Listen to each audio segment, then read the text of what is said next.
വയനാട് അട്ടമലയിൽ കാട്ടാനാക്രമണത്തിൽ ഒരാൾ കൊല്ലപ്പെട്ടു. അട്ടമല സ്വദേശി ബാലനാണ് കൊല്ലപ്പെട്ടത്. ഇന്നലെ രാത്രിയായിരുന്നു സംഭവം.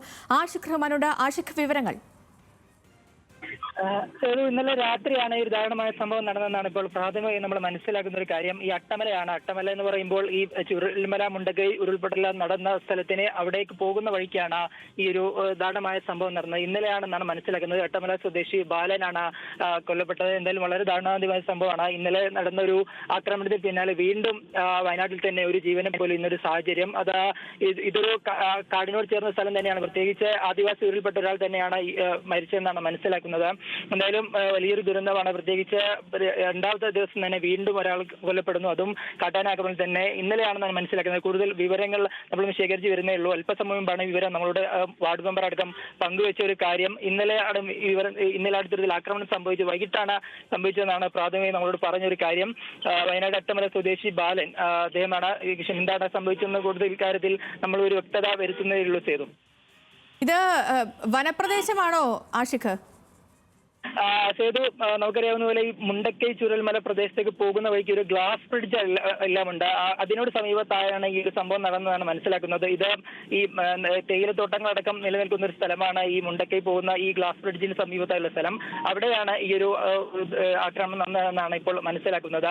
ഈ ചുരൽമല മുണ്ടക്കൈ ഉരുൾപൊട്ടൽ, അതായത് ആ മുണ്ടക്കൈയിൽ എത്തുന്നതിന് മുമ്പായിട്ടാണ് ഈ ഒരു സ്ഥലം നിൽക്കുന്നത്. അവിടെ ഒരു ഗ്ലാസ് ബ്രിഡ്ജ് അടക്കം ഒരു വിനോദസഞ്ചാരത്തിന് വേണ്ടി ഒരുപാട് സൗകര്യം ചെയ്തിട്ടുണ്ട്. അതിന് സമീപത്തായിട്ട് കുറെ തേയിലത്തോട്ടങ്ങളുണ്ട്.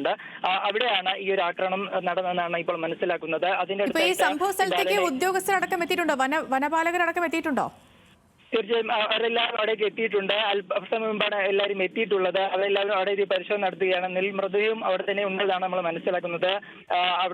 അവിടേക്ക് വനപാലകരടക്കം എത്തിയിട്ടുണ്ട്. പ്രത്യേകിച്ച് ഇന്നലെ നടന്നൊരു സംഭവത്തിന് പിന്നാലെയാണ് വീണ്ടും ഒരു ദാരുണാന്ത്യം സംഭവിക്കുന്നത്. അതുകൊണ്ട് തന്നെ വനംവകുപ്പ് ഉദ്യോഗസ്ഥരെല്ലാം എത്തിയിട്ടുണ്ട്. അവരെല്ലാവരും പരിശോധന നടത്തുകയാണ്. പ്രത്യേകിച്ച് മൃതദേഹം അവിടെ തന്നെ ഉണ്ട്, അവിടെ തന്നെ നിലവിൽ വെച്ചിട്ടുണ്ടെന്നാണ് മനസ്സിലാക്കുന്നത്. അപ്പോൾ അവിടേക്ക് കൂടുതൽ ഉദ്യോഗസ്ഥരടക്കം എത്തുന്നുണ്ട്. പ്രത്യേകിച്ച് എന്താണ് സംഭവിച്ചത്, ഇന്നലെ വൈകിട്ടാണ് സംഭവിച്ചപ്പോൾ എന്താണ് ആ വിഷയത്തിൽ ഈ ഒരു ആക്രമണത്തിന് കാരണം, എങ്ങനെയാണ് ഈ സംഭവം നടന്നതെല്ലാം ഒരു സമയത്തിന്റെ കൂടി വ്യക്തത വരേണ്ടത്. പ്രത്യേകിച്ച് എപ്പോഴാണ്, വൈകിട്ടാണെന്നാണെന്നല്ലേ നമുക്ക് പ്രാഥമികമായി നമുക്ക് ലഭിക്കുന്ന ഒരു വിവരം.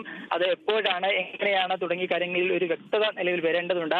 വാർഡ് മെമ്പർമാരെ എല്ലാം നമ്മൾ വിളിക്കുന്ന സമയത്ത് അവരെല്ലാവരും ഇതിന്റെ ഒരു തിരക്കിലാണ്. പ്രത്യേകിച്ച് ഒരു ദുരന്തം നടന്നപ്പോൾ അവരെല്ലാം അതിന്റെ ഒരു തിരക്കിലാണ്. പ്രത്യേകിച്ച് മൃതദേഹം അടക്കം അവിടുന്ന് കൈമാറുന്ന ഒരു സാഹചര്യമുണ്ട്. ആ മൃതദേഹം അടക്കം നിലവിൽ നമുക്കറിയാം ഇന്നലെയും നടന്ന വിഷയത്തിലും സമാനമായ രീതിയിൽ വലിയ പ്രതിഷേധം നടന്നിരുന്നു. ഈ മൃതദേഹം അടക്കം മാറ്റുന്നതിലടക്കം പ്രതിഷേധം നടന്നിരുന്നു. അതുകൊണ്ട് തന്നെ അത്തരത്തിലുള്ള കാര്യങ്ങളിലേക്കാണ് നിലവിൽ ശ്രദ്ധ കൊടുക്കുന്നത്. പ്രത്യേകിച്ച് മൃതദേഹം അടക്കം മാറ്റി അതിന്റെ പോസ്റ്റ്മോർട്ടം അടക്കം കാര്യങ്ങൾ ചെയ്യേണ്ടതുണ്ട്. അതിനുള്ള പ്രാഥമിക നടപടികളെല്ലാം ചെയ്യുന്നത് തിരക്കിലാണ്. എന്തായാലും വളരെ ദാരുണാന്ത്യമായ സംഭവമാണ്. പ്രത്യേകിച്ച് ഇന്നലെ നടന്ന ഒരു കാട്ടാനാക്രമണത്തിന് പിന്നാലെ വീണ്ടും രണ്ടാം ദിനം തന്നെ വീണ്ടും ഒരു ജീവൻ അത് വയനാട്ടിൽ തന്നെ പൊലിയുന്ന ഒരു സാഹചര്യം. ഇത് അട്ടമലയിലാണ്. പ്രത്യേകിച്ച് മുണ്ടക്കൈ ചുരൽമല ഉരുൾപൊട്ടൽ നടന്ന സ്ഥലത്തിന് സമീപത്തായിട്ടാണ് ഈ ഒരു സംഭവം നടന്നത്. അവിടേക്ക് എത്തുന്നതിന് കുറച്ച് മുമ്പ്, അതായത് ഒരു 1-2 ശരി ആഷിഖ്, തുടരുക.